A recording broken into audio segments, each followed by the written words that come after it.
You know that moment when your heart stops? When everything freezes?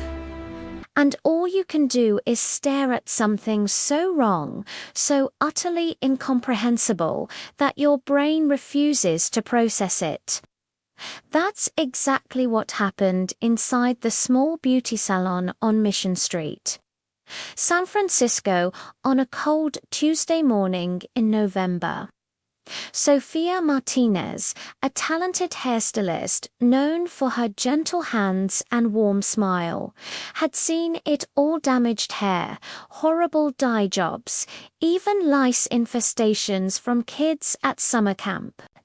But nothing, absolutely nothing, could have prepared her for what she was about to uncover beneath the matted, twisted mass of hair belonging to 7-year-old Lily Bennett. The moment Sophia carefully lifted the first layer of tangled strands, her professional smile vanished, replaced by a look of pure horror that made the girl's father, Jonathan Bennett, tech billionaire and CEO of a Silicon Valley unicorn startups, stumble backward and grab the counter for support. Jonathan hadn't held his daughter in over a year, had barely spoken to her beyond the occasional distracted goodnight shouted from behind a laptop screen. Now he couldn't stop staring, because the truth glaring back at him was merciless, unforgiving, and impossible to ignore.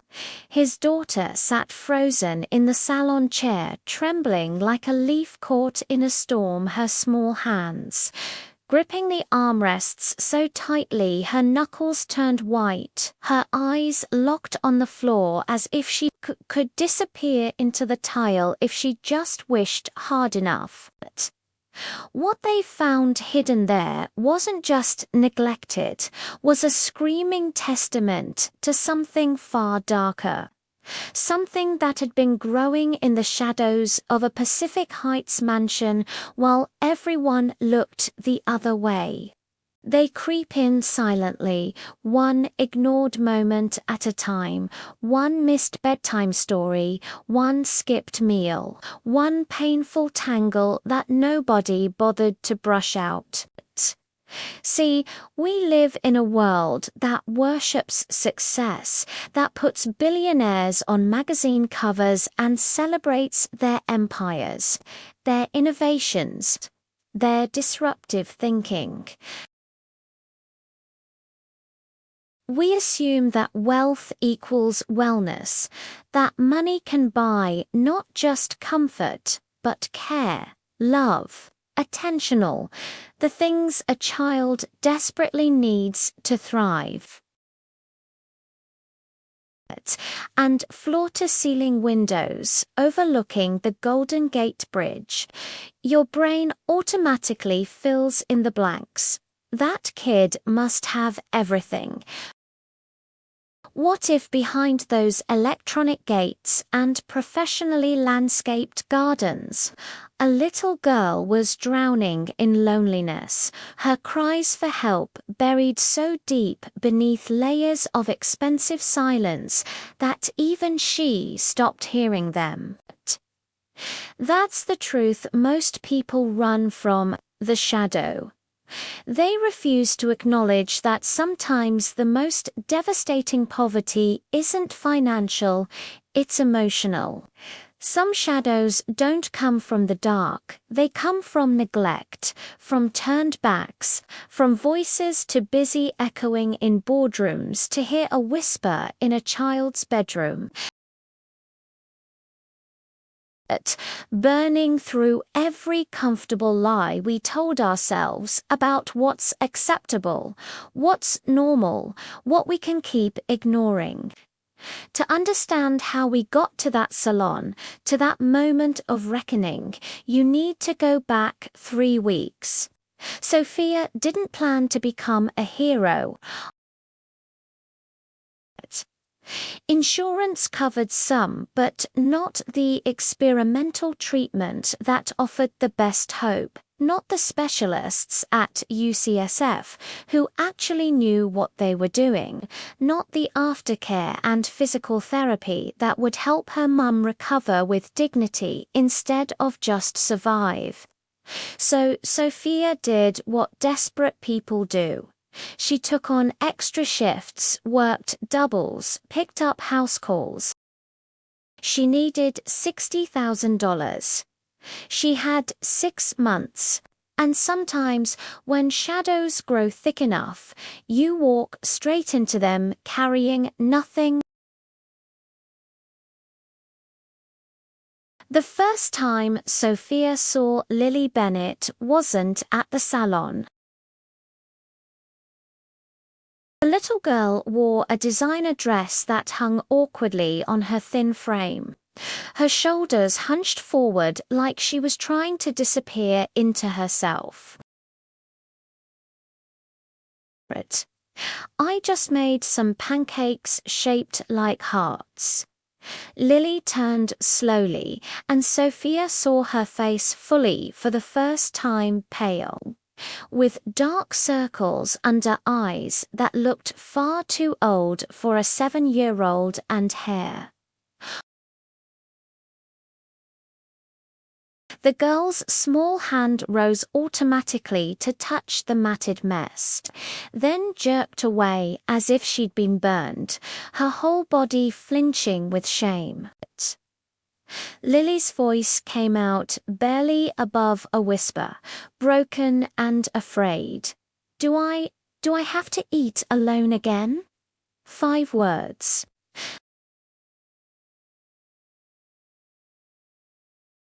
Because in that question lived 1,000 lonely mornings, 1,000 silent dinners, 1,000 nights when this child convinced herself that being alone was what she deserved.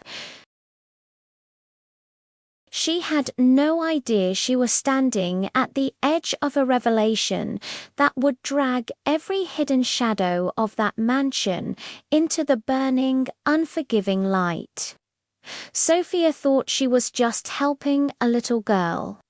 She had no idea she was about to expose the darkest truth Pacific Heights had ever buried, a truth that would shatter a billionaire's illusions, destroy carefully constructed lies, and prove once and for all that when shadows finally meet the light, revenge isn't necessary.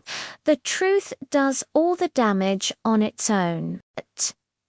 There's a special kind of cruelty that doesn't announce itself with screaming or violence.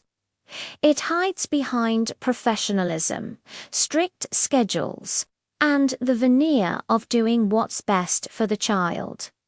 Mrs. Eleanor Hargrove had perfected this art over 30 years managing wealthy San Francisco households. She was 58, rail thin, with silver hair pulled back so tightly it stretched her face into permanent disapproval. She wore the same thing daily, a charcoal grey dress, sensible black shoes with rubber soles that clicked like a metronome through marble halls, and a silver watch she consulted constantly. To Jonathan Bennett, she was a godsend of scent, unflappable, managing his daughter's care without requiring his emotional involvement. To Mrs. Hargrove, she was simply doing her job with excellence. But to 7-year-old Lily Bennett, trapped under this regime for 2 years, Mrs. Hargrove was something darker, the living embodiment of every fear whispering that she was too much, too needy, too broken to deserve love. The most insidious part, Mrs. Hargrove genuinely believed she was helping. The rule started the week after Catherine's funeral, when Jonathan retreated into his 3rd-floor office and handed his daughter over to the housekeeper's control. Mrs. Hargrove implemented structure and rigid schedule governing every moment with military precision. Wake up at 7. Breakfast delivered at 7:15. Eaten alone. 30 minutes for bathing and dressing, clothing laid out the night before. No choices. 8:30 to noon, educational activities workbooks, reading, online lessons supervised remotely by tutors who never entered the room. Lunch at 12:15, again on a tray, again in isolation. Afternoon quiet time from 1 to 3. Stay in her room, reading or doing puzzles. No noise, no television. 3 to 5 outdoor time in the massive backyard, though Mrs. Hargrove always watched from the kitchen window. Dinner at 6, bedtime precisely at 8. Lights out, no exceptions. A schedule designed for maximum efficiency and minimum human contact, perfect if your goal was raising a child who understood that existing was a burden. Mrs. Hargrove enforced these rules with cold consistency, voice never rising, just delivering corrections. Miss Lily, you're making too much noise. That's not how we behave. If you can't follow simple instructions, there will be consequences. The consequences were never physical. Mrs. Hargrove was too calculated for visible marks. Instead, she wielded shame like a scalpel.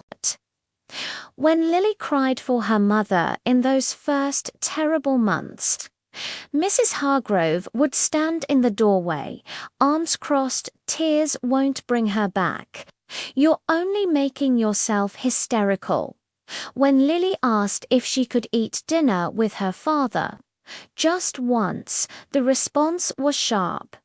Mr. Bennet works very hard to provide everything you have. The least you can do is not burden him. When Lily spilled juice on her dress, Mrs. Hargrove made her wear the stained clothing all day so you remember to be more careful. Every mistake, every expression of need, every moment of childish imperfection met the same message. You are too much. You are not good enough. Be grateful and stop asking for more. Because Lily was 7, grieving, desperate for any adult's approval, she internalized every word. She started moving through the mansion like a ghost, trying to take up as little space as possible, trying to be perfect, trying to earn love that should have been automatic but felt impossibly out of reach. The hair situation started 6 months into Mrs. Hargrove's reign. Catherine used to brush Lily's hair every night 100 gentle strokes while singing softly or telling stories. After Catherine died, that responsibility fell to Mrs. Hargrove, who approached it with typical efficiency, rough, quick, impatient. Lily would flinch when the brush caught knots, and Mrs. Hargrove would sigh heavily. If you took better care of it, this wouldn't hurt, she'd say, yanking through another snarl. Then one night, when Lily cried out, Mrs. Hargrove set the brush down with a sharp click. You're 7 years old now, old enough to manage your own hygiene. From now on, you'll brush your own hair, Lily. Terrified of disappointing this perpetually disappointed woman, nodded and said nothing. She didn't admit that she couldn't reach the back of her head properly, that her small hands weren't strong enough, that she had no idea how to recreate what her mother made look easy. She tried so hard those first weeks, standing on a stool, arms aching, tears streaming when the tangles fought back. But neglect compounds. One missed section becomes two. Two become four. The tangles she couldn't reach started matting together, forming knots that grew larger daily. Because Lily had learned that asking for help meant being told she was incompetent or ungrateful, she hid it. She started wearing her hair down instead of in ponytails, letting the length cover the worst matting. She avoided mirrors. She learned to angle her head so Mrs. Hargrove wouldn't notice during brief interactions. When the itching started first mild, then unbearable, she said nothing, because admitting something was wrong meant admitting failure. The pain came next, a deep throbbing ache at the roots where mats pulled constantly. Then the smell, faint but growing stronger infection brewing beneath tangles so tight they cut off circulation to patches of skin. Still, Lily said nothing, because Mrs. Hargrove had taught her through 2 years of systematic emotional erosion that her needs didn't matter, that her pain was insignificant, that the worst thing she could do was inconvenience the people kind enough to tolerate her existence. So the truth festered in the shadows of that mansion, hidden beneath layers of matted hair and deeper layers of shame. While the woman responsible for her care moved through the house with her clipboard and her watch and her absolute certainty that she was doing everything right. Pain is a strange teacher. It starts as a whisperer, small discomfort you can ignore, a minor inconvenience you convince yourself will go away. But when nobody's listening, when nobody's checking, when you've been taught that speaking up only brings shame, that whisper becomes a scream that only you can hear. For Lily Bennett, living in her gilded prison on the 3rd floor of a Pacific Heights mansion, pain had become her constant, silent companions, so familiar she'd almost forgotten what it felt like to exist without it. The tangled mass at the back of her head had grown from a small, not the size of a quarter, into something monstrous.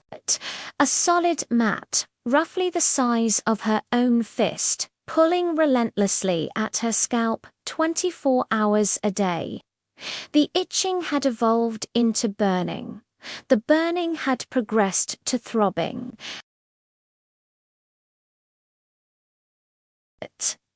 She was 7 years old and rotting from the outside in, and she genuinely believed it was her fault.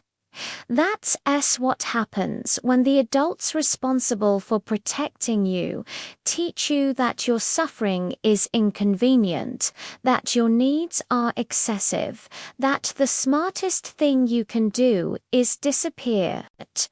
You learn to carry agony like a secret, to smile through damage that should send you running for help, to accept that maybe you really are as broken as the silence suggests.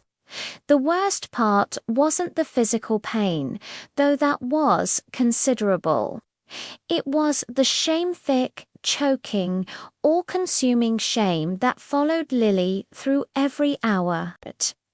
She'd started sleeping on her side to avoid putting pressure on the mat, which meant she barely slept at all, startling awake whenever she unconsciously rolled onto her back.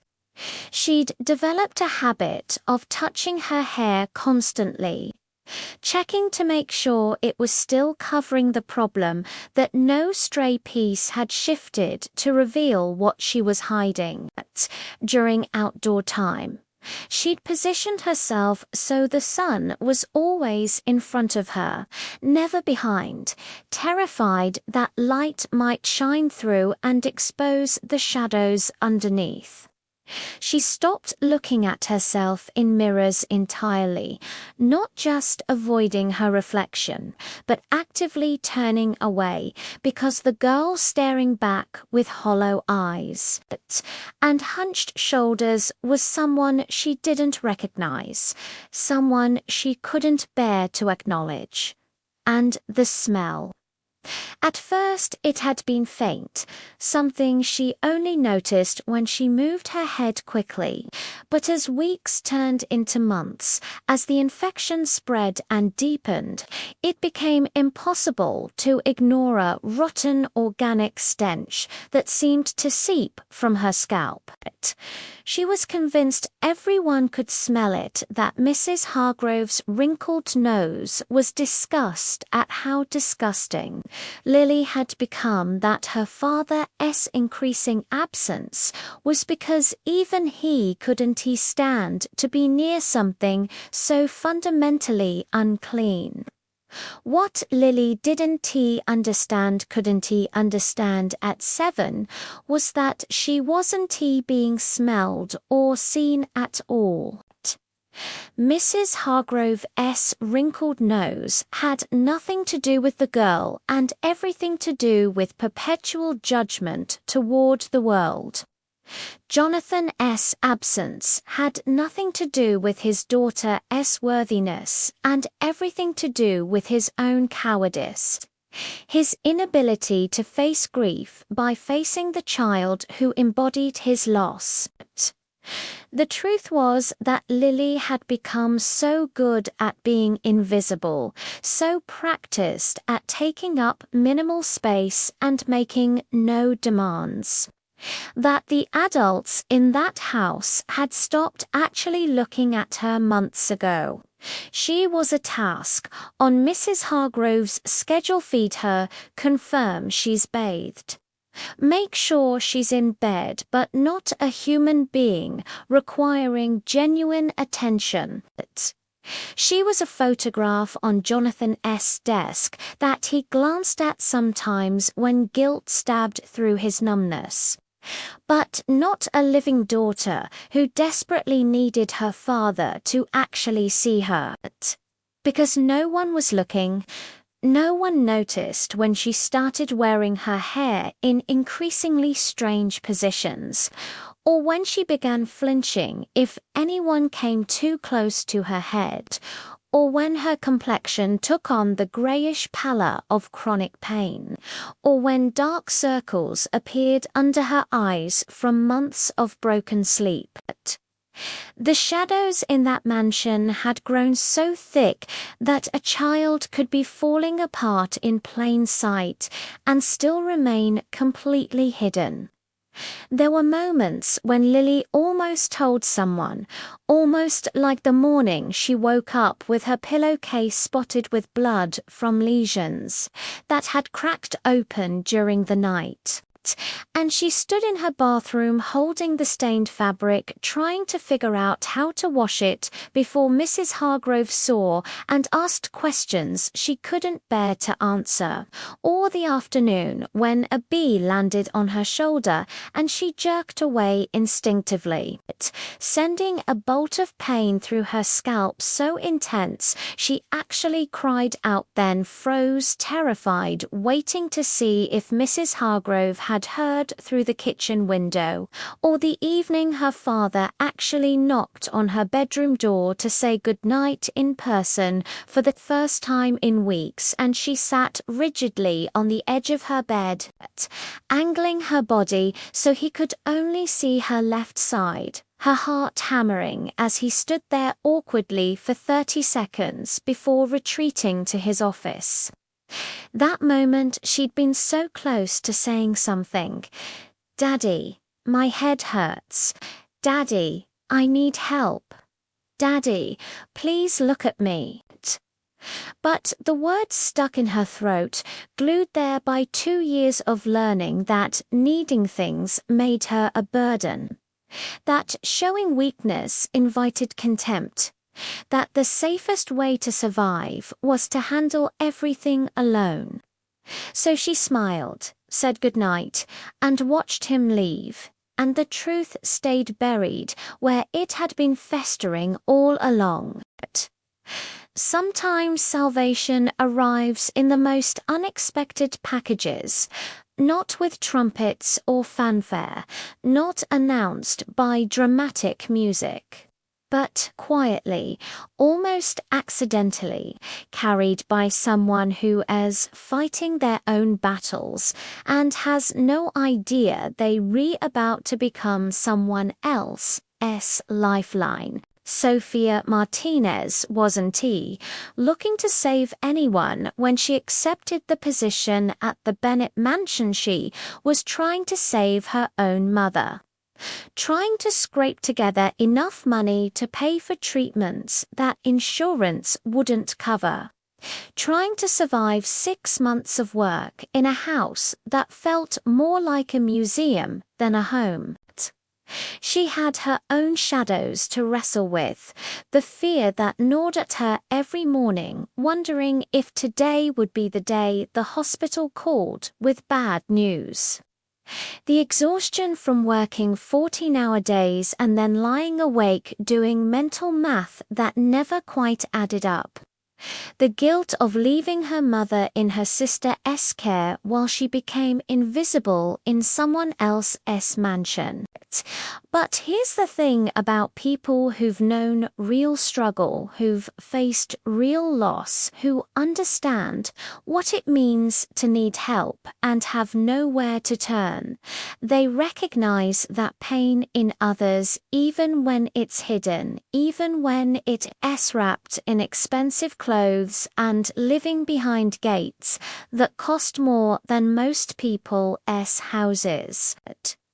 Sofia had been in that mansion for 3 weeks, and something about Lily Bennett had been bothering her from day one, an itch at the back of her mind she couldn't quite scratch, a sense that something was terribly fundamentally wrong.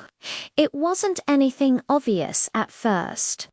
The girl was quiet, obedient, polite to the point of being robotic. She said please and thank you in a small voice that barely carried across a room. She ate whatever was put in front of her without complaint, even when Sofia noticed she was only picking at her food, pushing it around rather than actually consuming it. She followed Mrs. Hargrove's rigid schedule without protest, disappearing into her room during quiet time and emerging exactly when expected, like a well-programmed machine. On the surface, she looked like the perfect child, neat, clean, manageable, no trouble at all. But Sofia had raised younger siblings, had worked in enough homes to know the difference between a well-behaved child and a terrified one, and Lily Bennett was absolutely terrified. It was in the way she moved carefully, quietly, as if taking up space was a punishable offense. It was in the way she responded to questions, quick, minimal answers designed to end conversations as fast as possible, rather than invite connection. It was in the way she never, ever asked for anything, not a snack between meals, not help with homework, not company during those long afternoon hours.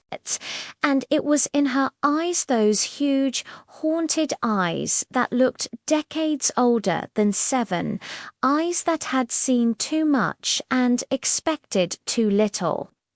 Eyes that had learned not to hope because hope only led to disappointment. Sofia started small. Testing the waters with gestures she knew Mrs. Hargrove wouldn't approve of but couldn't explicitly forbid it. That first batch of heart-shaped pancakes had been a calculated risk, a tiny act of kindness that technically fell within preparing meals, but carried emotional weight that Mrs. Hargrove's sterile approach never allowed. When Lily's face lit up for just a second before the carefully constructed mask slipped back into place, Sofia knew she'd found a crack in the armor. So she kept going.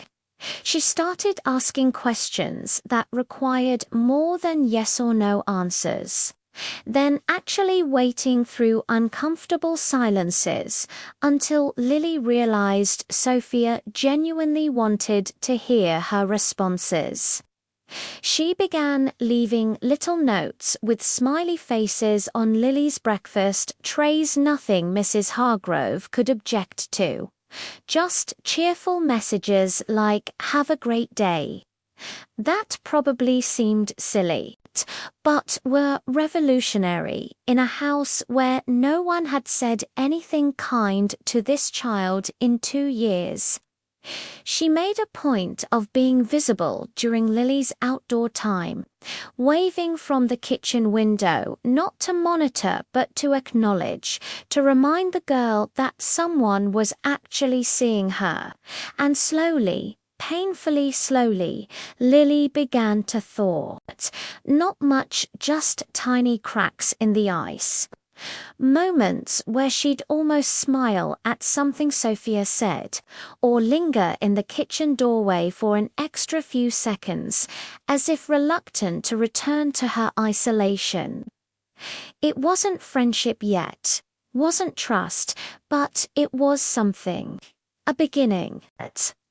The breakthrough came on a rainy Thursday afternoon, 3 weeks into Sofia's employment, when Lily appeared in the kitchen doorway during a time she was supposed to be in her room.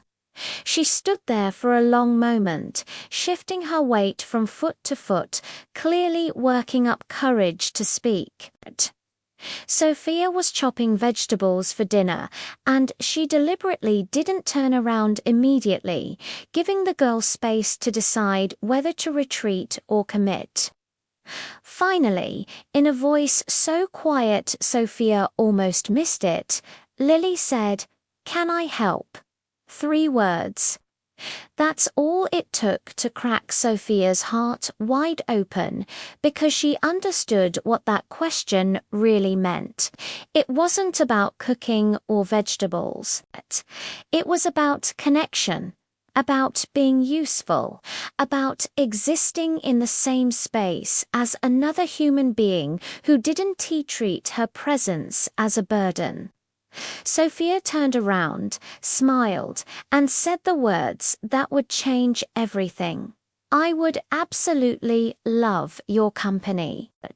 And for the first time since Sofia had arrived at that mansion, she saw Lily actually relaxed just enough to confirm that this child was starving for exactly what Mrs. Hargrove and Jonathan had systematically withheld: simple, genuine human warmth.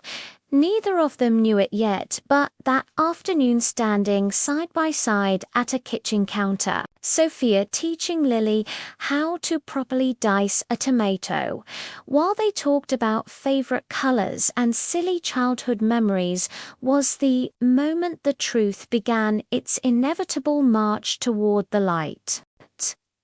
Trust isn't built in grand gestures or dramatic declarations. It's built in small moments, repeated consistently, until someone who has learned that people always leave or disappoint finally starts to believe that maybe this one person might be different over the next 2 weeks. Sophia and Lily developed a routine that existed in the gaps of Mrs. Hargrove's rigid schedule, stolen moments that technically violated no rules but fundamentally challenged the cold efficiency governing this house since Catherine's death. Sophia would accidentally need help in the kitchen during times when Lily was supposed to be alone.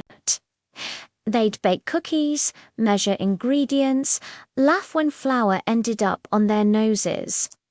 Sophia would ask Lily to test new recipes, treating the girls' opinions like they actually mattered, which was revolutionary for a child who'd spent 2 years being told her thoughts and feelings were irrelevant.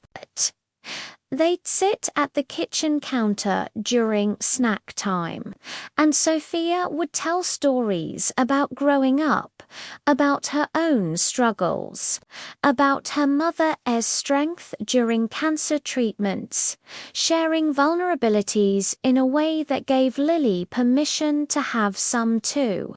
And slowly, beautifully, the girl began to emerge from her shell. Not all at once, but in tiny increments. Sophia treasured the way Lily's voice got slightly louder, the way she started making eye contact for more than a split second, the way she'd occasionally volunteer information without being asked, testing whether it was safe to exist outside the narrow boundaries she'd learned.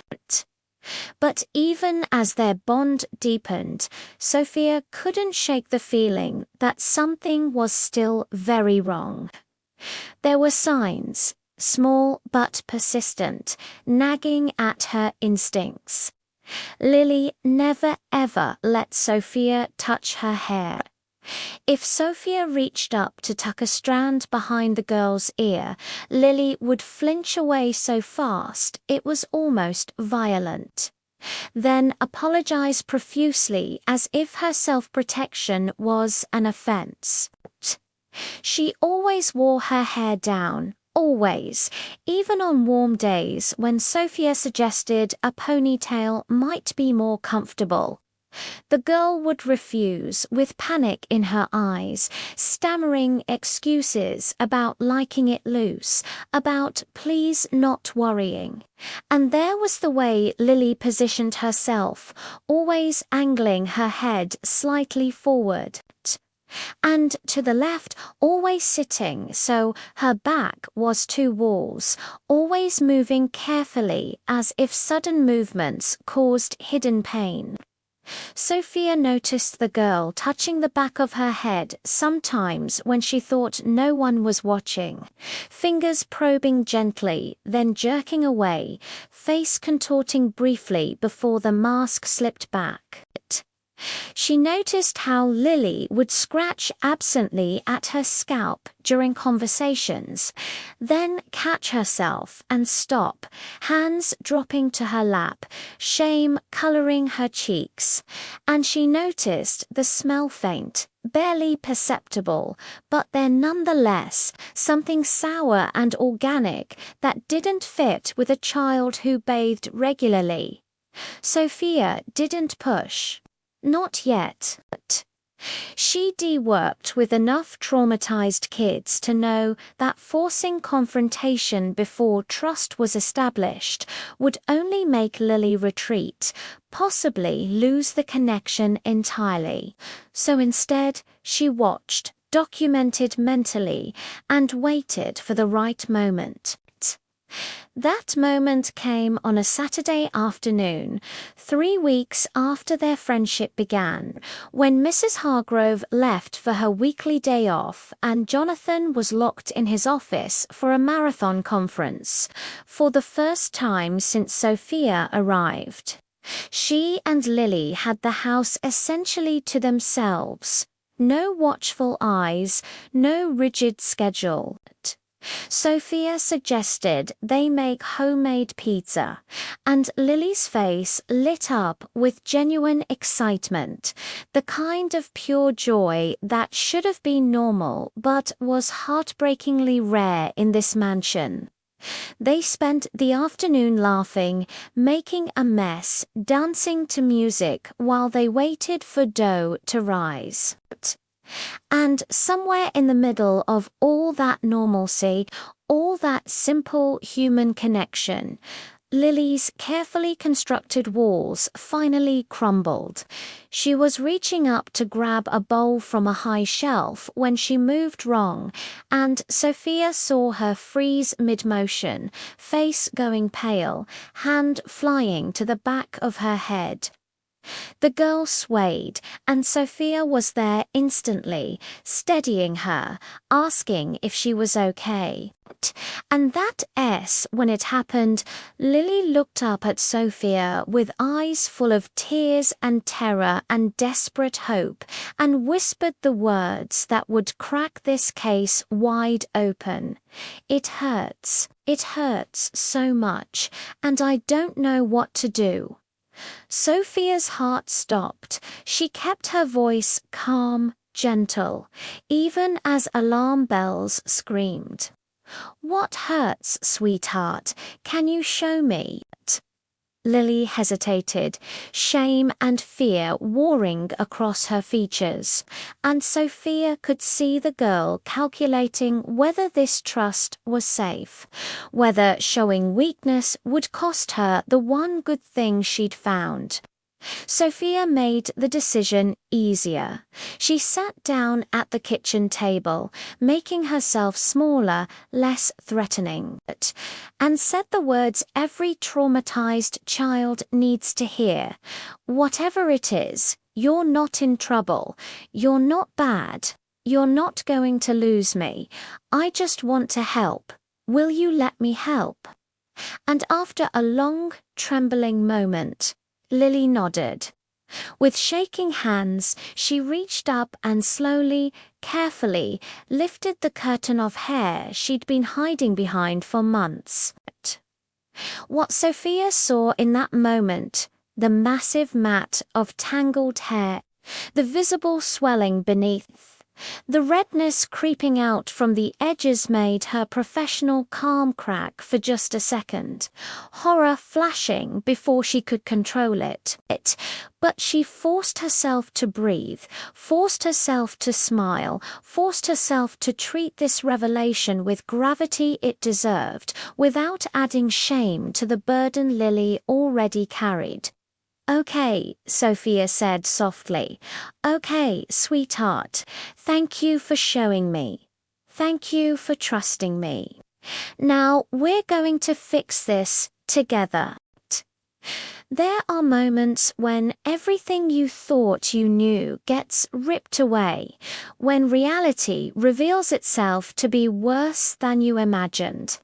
When comfortable lies shatter and force you to see what's really been happening.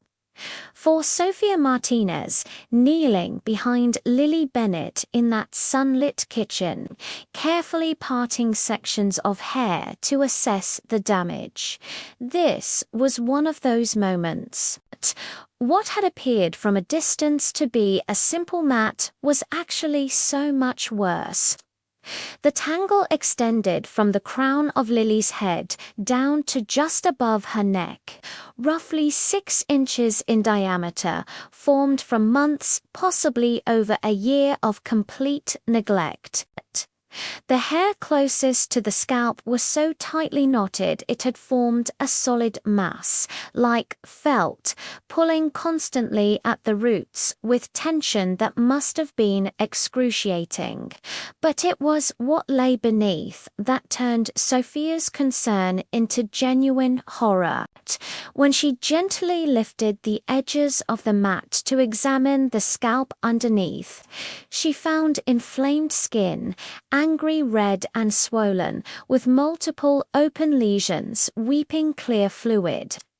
The smell hit her then, stronger without the barrier of hair, the unmistakable stench of infection, of flesh that had been damaged and left to fester. And moving through the tangles, visible even in bright lighting, were lice. Not just a few, but an infestation. Tiny parasites that had been feeding on this child's blood for God knows how long while she suffered in silence.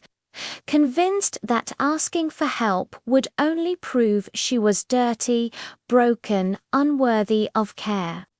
Sofia had to close her eyes for a moment, had to breathe deeply and force down the rage threatening to explode. Because this wasn't an accident. This wasn't something that happened overnight.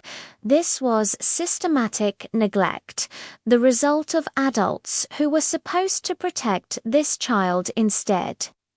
Choosing actively, choosing to ignore her suffering.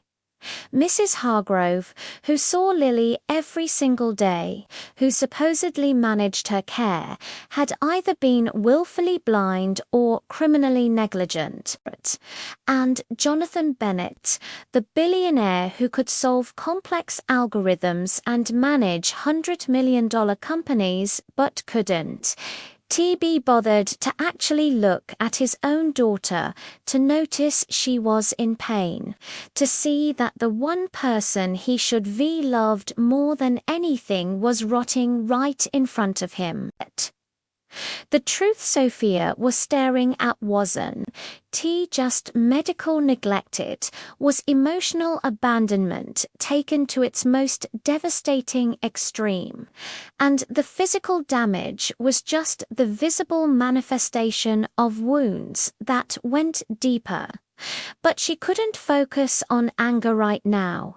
Right now, Lily needed her to be calm, competent, and present. So Sofia opened her eyes, put on her most reassuring smile, and said exactly what this terrified child needed to hear. "Okay, sweetheart, I can see why this has been hurting you so much. But here's the really important thing. None of this is your fault." Sofia kept her voice gentle but firm, making sure every word landed.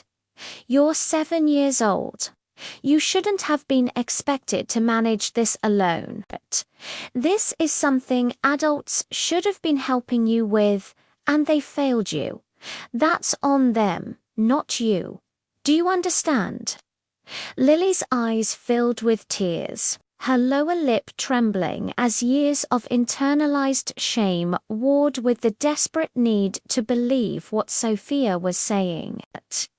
"But Mrs. Hargrove said I was old enough to—" "Mrs. Hargrove was wrong," Sofia interrupted, still gentle but leaving no room for argument.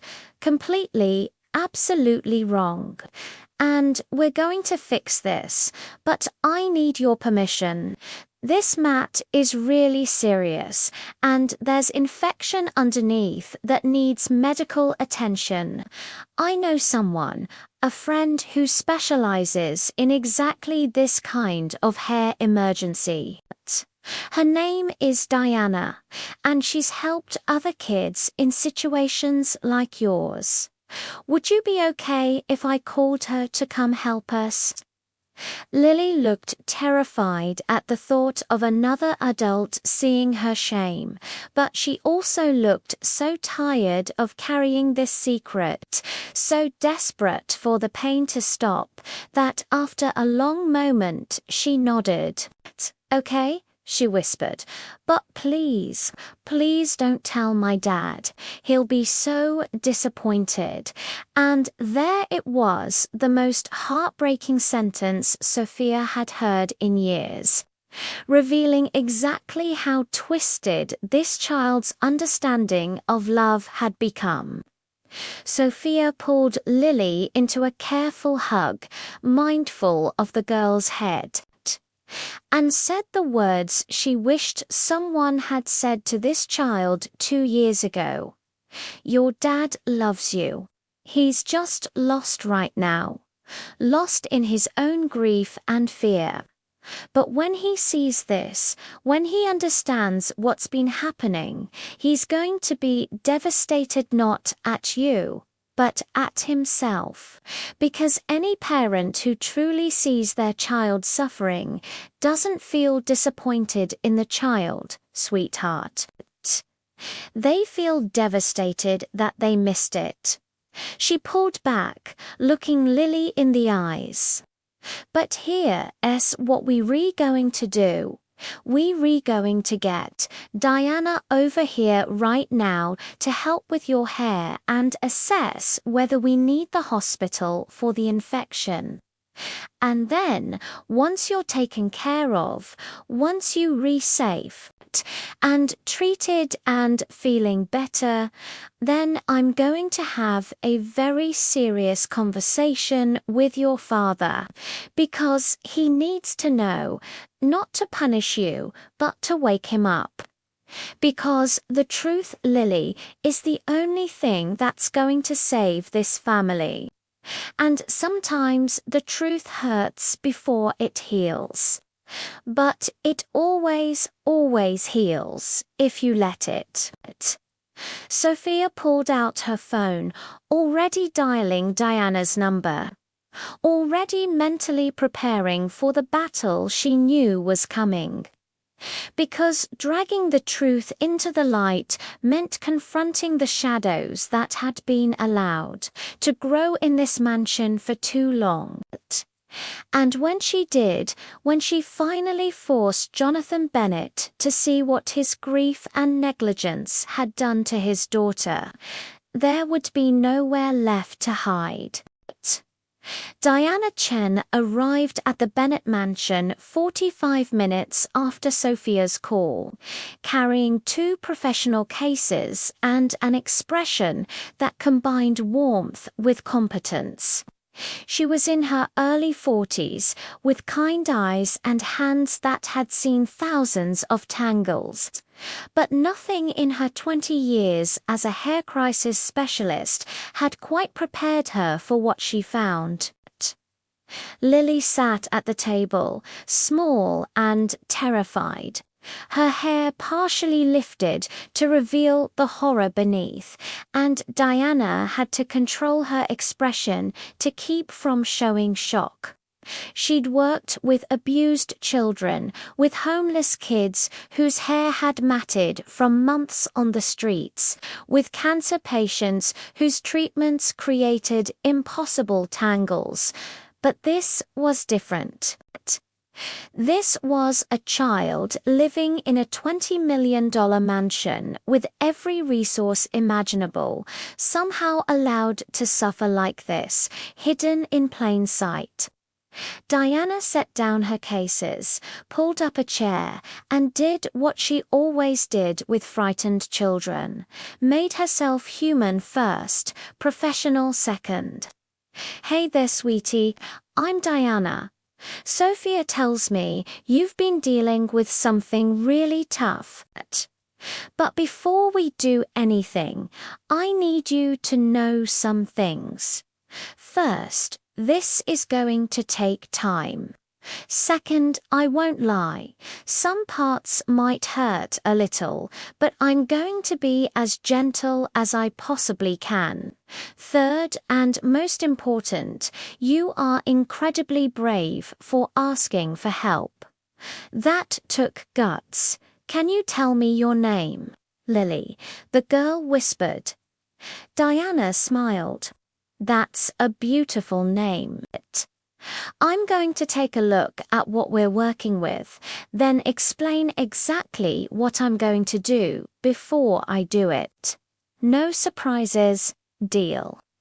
Lily nodded, and Diana began her assessment with practiced efficiency. She photographed the mat from multiple angles, documentation that would later prove crucial, and carefully examined the scalp with a flashlight and magnifying tool. What she found made her jaw tighten. The infection was worse than Sofia had described. There were at least 7 distinct lesions, some infected for weeks, possibly months. The lice infestation was severe, and the mat had caused traction alopecia in several areas patches, where constant pulling had damaged hair follicles, possibly permanently. This wasn't just neglect, this was medical-grade abuse by omission. Diana turned to Sofia, keeping her voice calm. We can save most of the hair, but it'll take hours. The infection needs immediate medical attentions. She should be on antibiotics and have those lesions properly cleaned. I can handle the detangling and lice treatment, but I think we should take her to UCSF Medical Center. They have a pediatric dermatology unit that can handle the scalp damage while I work on the hair. Sofia nodded, already pulling out her phone, when a voice from the doorway stopped them cold. What the hell is going on in here? Jonathan Bennett stood in the kitchen entrance, still wearing his headset from the conference call he'd ended, his face showing confusion rapidly shifting toward alarm. Mr. Bennett, Sofia started, her voice steady. I'm glad you're here. We need to talk. About Lily. About what's been happening that you haven't seen. Jonathan's eyes flicked to his daughter, really looked at her for the first time in God knows how long, and Sofia watched the exact moment when he noticed something was wrong. His face went pale. Lily. Baby, what, Dad? Please don't be mad, Lily said, tears streaming, and the brokenness in her voice, the absolute terror that her father would be angry at her rather than horrified for her cut through Jonathan's confusion like a knife. He took a step forward, and Sofia made a decision.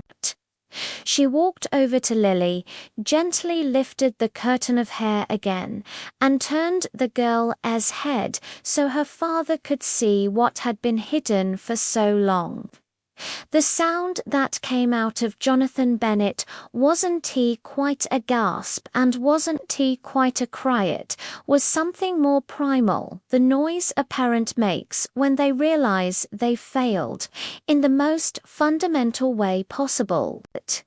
He staggered backward, hand covering his mouth, eyes wide with horror as he took in the massive mat, the swollen red scalp, the visible infection, the evidence of months of suffering that had happened under his own roof while he convinced himself everything was fine. "Oh my God," he whispered. "Oh my God, Lily, how long?" His voice broke. Diana stood up, her professional demeanor in place. "Mr. Bennett, I'm Diana Chen, a specialist in severe hair trauma. She has a severe scalp infection requiring immediate medical attention, significant hair matting, and a lice infestation.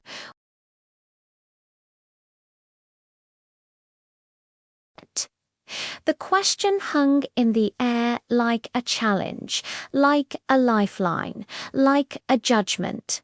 Can you do that? Can you be the father your daughter needs right now?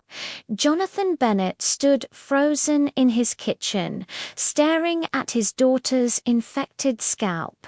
And for a long moment, Sofia genuinely didn't know which way he'd go. She'd seen parents in crisis rose to the occasion.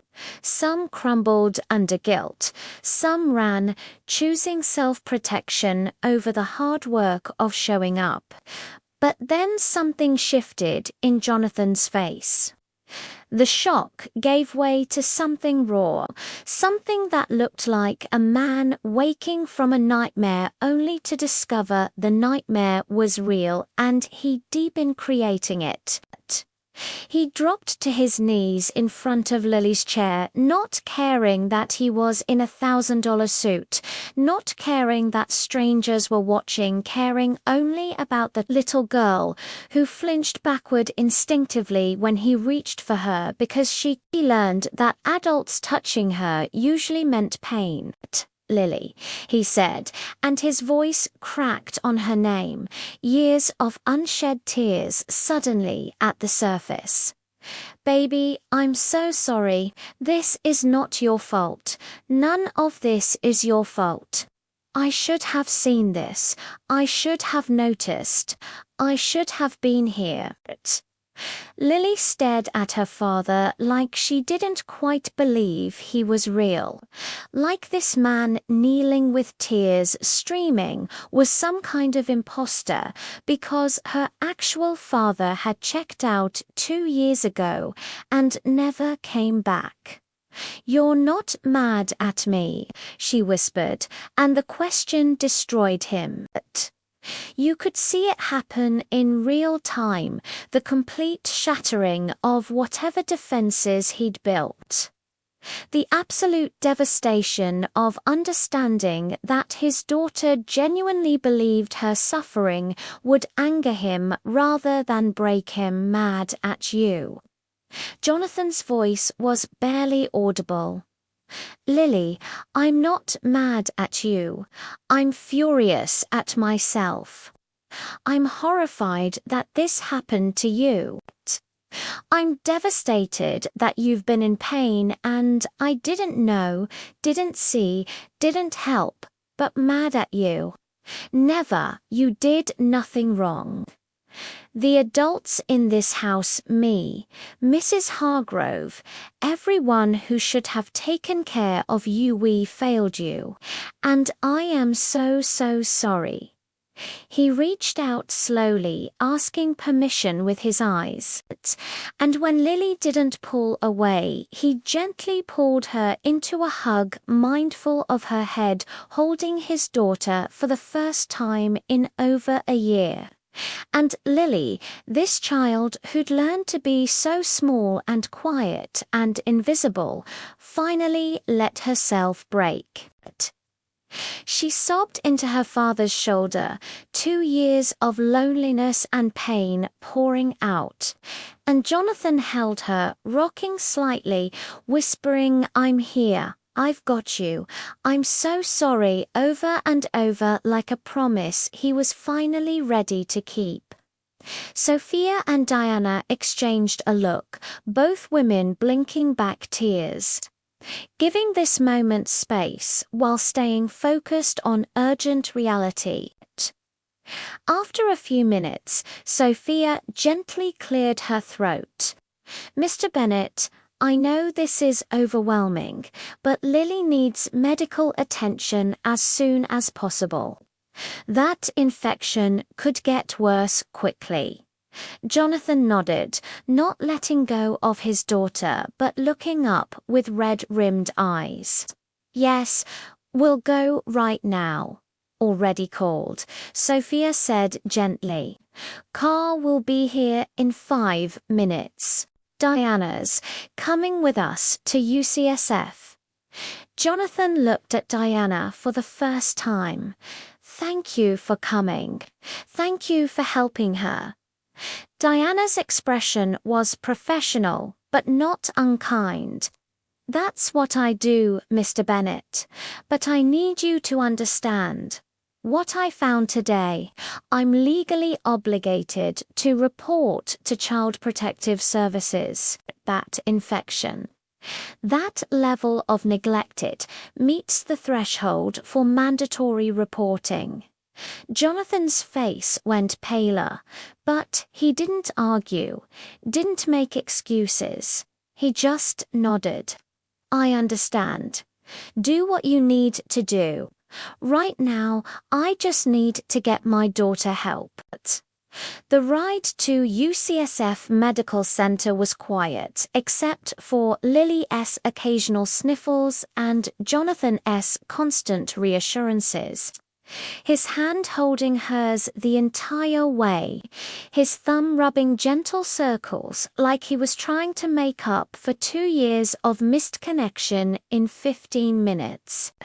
When they arrived, the emergency pediatric team was already prepped. Sophia had called ahead and they mobilized with practiced efficiency. The attending physician, Dr. Sarah Chen, took one look at Lily's scalp and immediately ordered antibiotics, antiseptic cleaning of the lesions, and a full assessment. Diana sat up in a corner with her equipment, ready to begin detangling once the medical team addressed the infection. And Jonathan stayed exactly where he'd promised, right by his daughter's side, holding her hand through every painful cleaning, every application of medication, every moment when she whimpered or looked at him with eyes that still couldn't quite believe he was really there. At one point, Dr. Chen pulled Jonathan aside. "Mr. Bennett, I need to be direct. This level of neglect didn't happen overnight. Your daughter has been suffering for a very long time. The psychological impact of this kind of abandonment, I know," Jonathan interrupted, his voice hollow. "I know what I did. I know what I let happen. And I'm going to spend the rest of my life making it right." Dr. Chen studied him, then nodded. "Good, because that little girl needs you now more than she ever has. The physical damage we can treat. The emotional damage, that's going to take time, therapy, and your consistent presence. Can you commit to that?"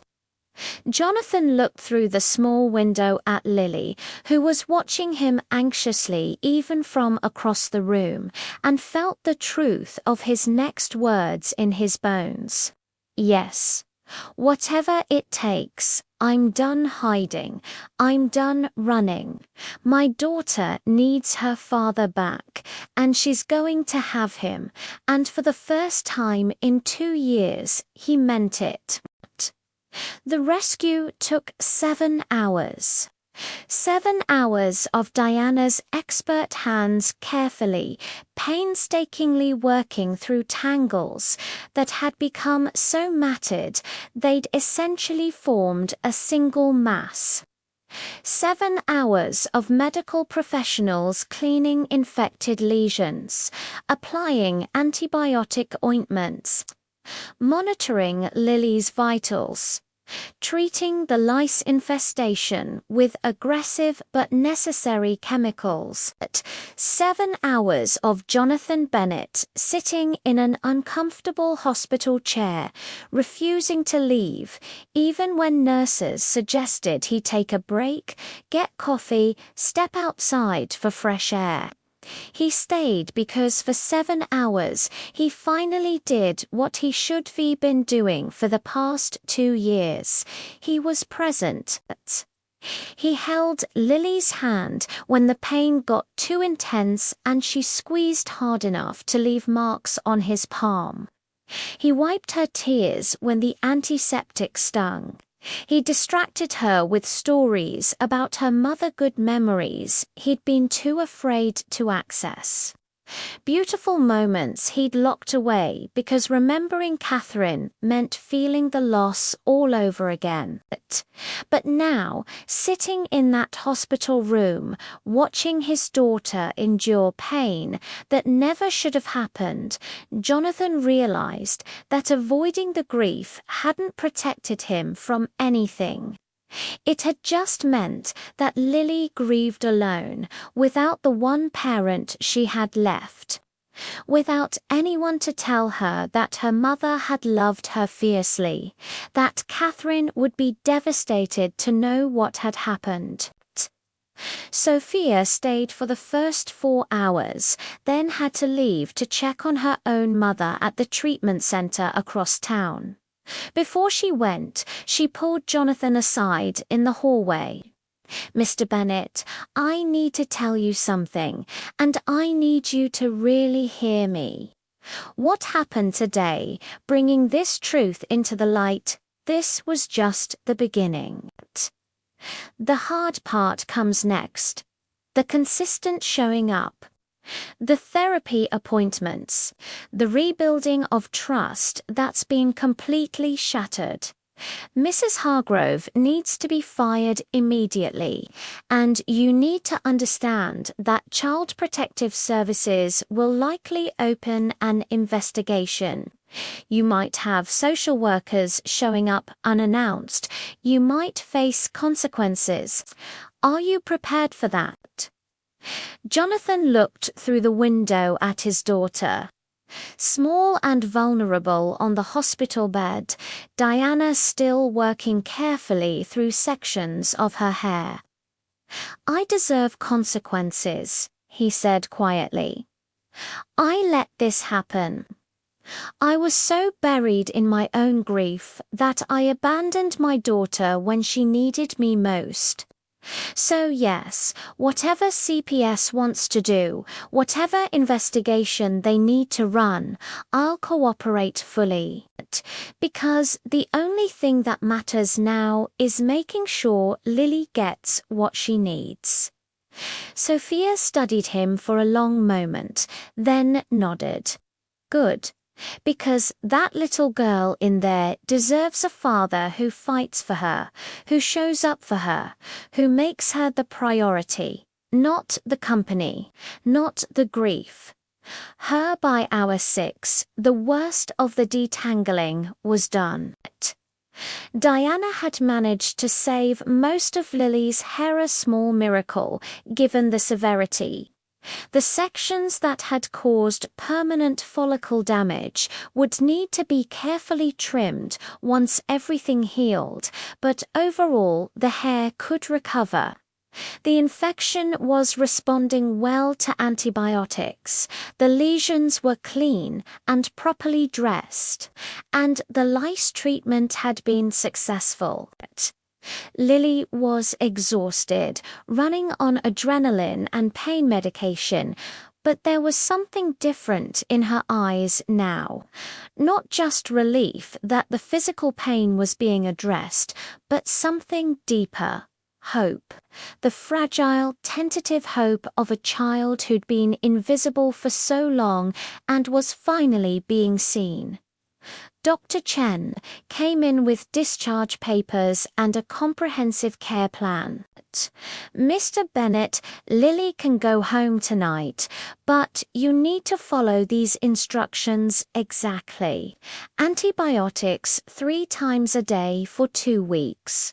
The lesions need to be cleaned and redressed. Daily I'm going to show you how. No scratching, which means you'll need to monitor her follow-up appointment in 1 week, then again in 2 weeks. And I am strongly recommending therapy sessions for Lily. Have contacts for excellent child psychologists who specialize in trauma and neglect." She paused, her expression serious. "I'm also going to be filing my own report with CPS, as is Diana. You should expect contact within 48 hours. Jonathan took the papers, read through every line, asked questions about medication dosages and wound care, and what to watch for in terms of infection recurrence. He was methodical, focused, determined to get every single detail right, because getting details right meant keeping Lily safe. But when they finally left the hospital, just after midnight, Lily was half asleep against her father's shoulder as he carried her to the car, her freshly cleaned and carefully styled hair falling in soft waves around her face. A dramatic transformation from the matted horror of just hours before. The physical evidence of neglect had been addressed. The emotional scars would take much longer. When they got home, Jonathan carried Lily upstairs, helped her into pajamas with a gentleness born of 2 years of absence he was desperately trying to make up for, and tucked her into bed. As he moved to leave, Lily's small voice stopped him. "Dad, can you stay? Just until I fall asleep." And Jonathan, who hadn't sat in his daughter's room for longer than 30 seconds in over a year, pulled a chair up next to her bed, took her hand and said the words that would become his new truth. "I'm not going anywhere, baby. I'm right here, and I'm going to be right here every night from now on." He sat there long after she fell asleep, watching her breathe, watching the peaceful expression that replaced the constant tension she'd carried, and making silent promises to the wife he'd lost and the daughter he'd almost lost. Never again. Never again would work matter more than Lily. Never again would grief be an excuse for absence. The shadows had been dragged into the light. Now came the hard work of healing what they'd damaged. 1 year later, the Bennett mansion looked almost the same from the outside, same imported marble, same floor-to-ceiling windows, same manicured gardens stretching toward the Golden Gate Bridge. But inside, everything had changed. The silence that used to press against your eardrums like a physical weight had been replaced by something revolutionary. Life. Real, messy, beautiful life. Lily's laughter echoed through hallways that used to know only the click of Mrs. Hargrove's footsteps. Music played from speakers that had sat silent for years. The kitchen, once a sterile workspace, had become the heart of the home counters perpetually dusted with flour, refrigerator covered in Lily's artwork, a chalkboard wall where father and daughter left each other silly notes and reminders. The transformation hadn't been easy, and it certainly hadn't been quick.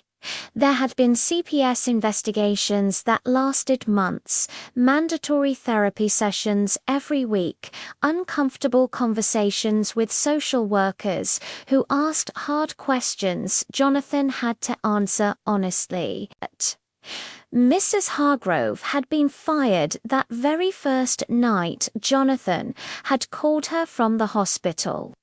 His voice cold with a rage he'd never allowed himself to feel before, and told her to pack her things and be gone by morning. She'd tried to defend herself, tried to claim she'd done her job, and Jonathan had cut her off with words that still made him proud. "Your job was to care for my daughter. You tortured her through neglect.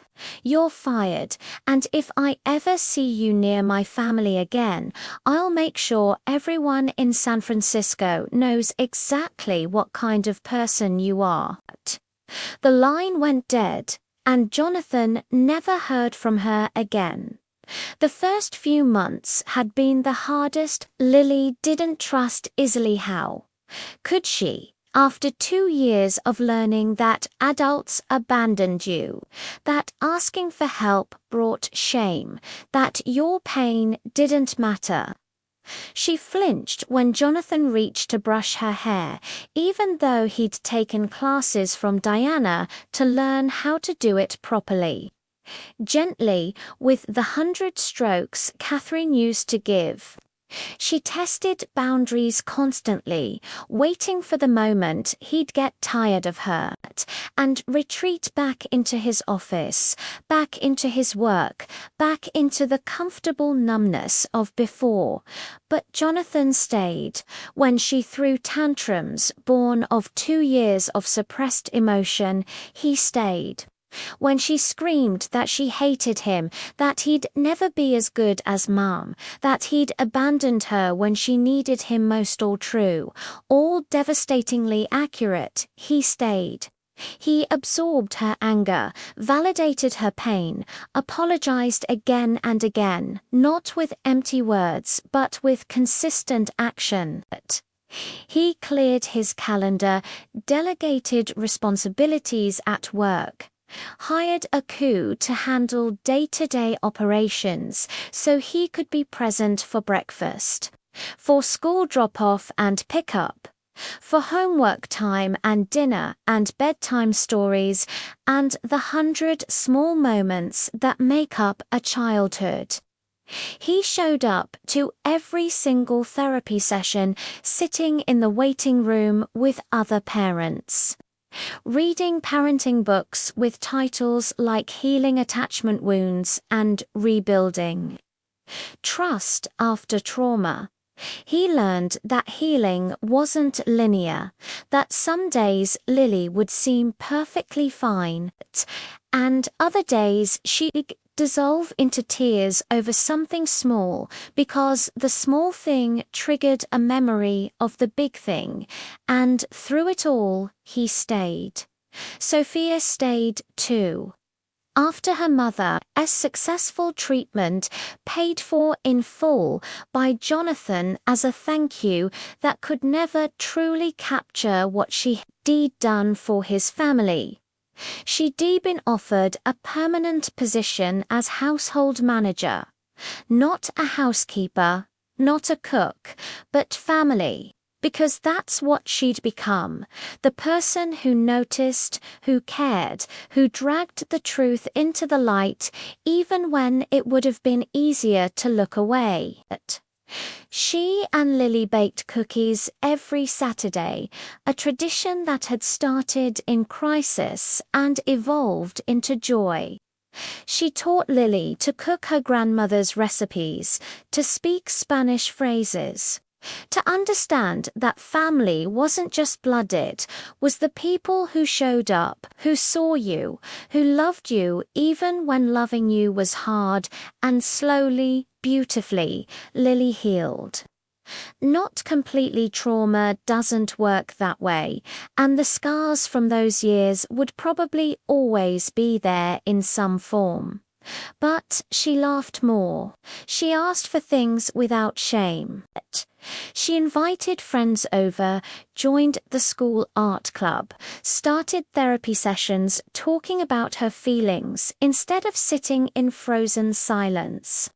Her hair grew back thick and healthy, and she wore it in a dozen different styles, ponytails and braids and bunsby, 'cause now getting her hair done wasn't a source of pain but a moment of connection with her dad, who'd gotten surprisingly good at French braids after watching approximately 700 YouTube tutorials. On the 1-year anniversary of that terrible, wonderful day in the kitchen, when the truth finally broke through, Jonathan and Lily stood together in front of Catherine's grave. They came here once a month now, bringing flowers, talking to her, telling her about their lives. Lily told her mum about the art competition she'd won at school, about her new best friend Emma, about how Dad had tried to make pancakes shaped like hearts, but they'd come out looking like blobs, and they'd laughed so hard milk came out of her nose. And then she said something that made Jonathan's breath catch. "Mum, I know this sounds weird, but I'm kind of glad everything happened the way it did. Not the bad parts, those were really, really bad.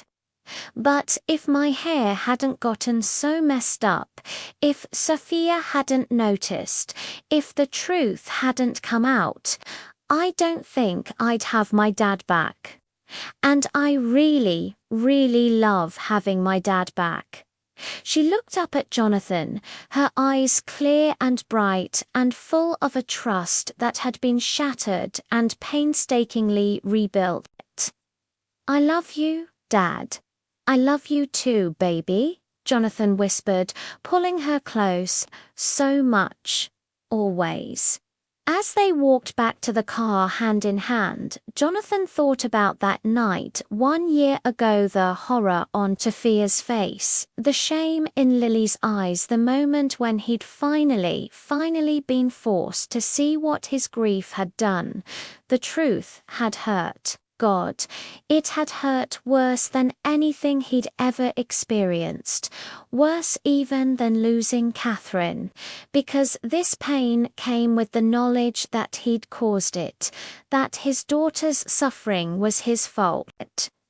But that truth, brutal and unforgiving as it was, had also been the only thing powerful enough to break through the shadows. It had been his reckoning and his salvation all at once. And if he could go back and change things, he wouldn't change that moment of exposure, he'd change everything that came before it, so that moment would never have been necessary. But since he couldn't change the past, he'd do what he'd been doing for the past year.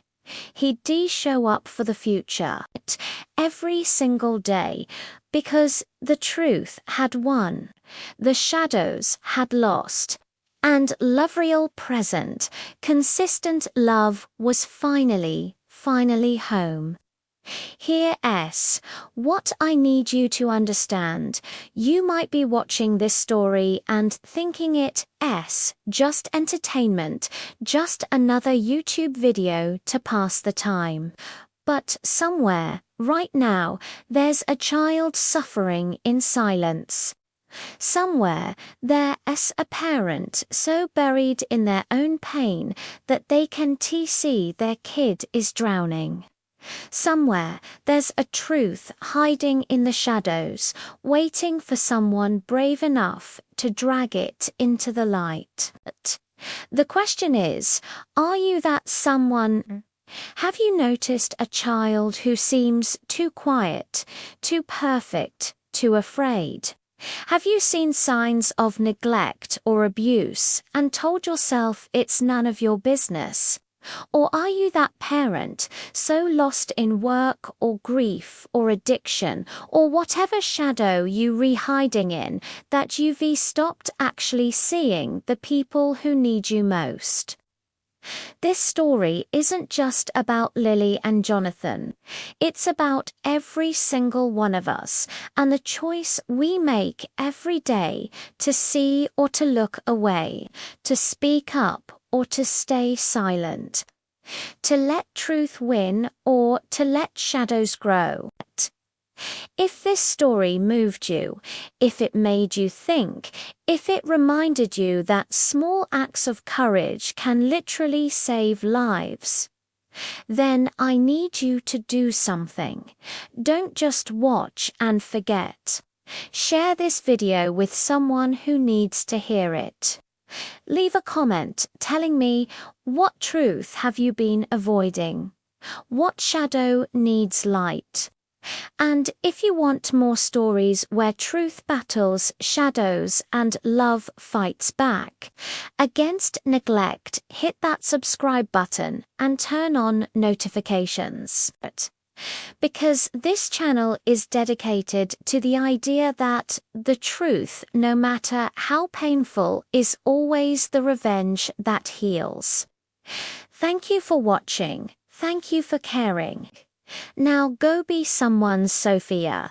Go notice what everyone else is ignoring. Because the truth always wins, but only if we're brave enough to speak it.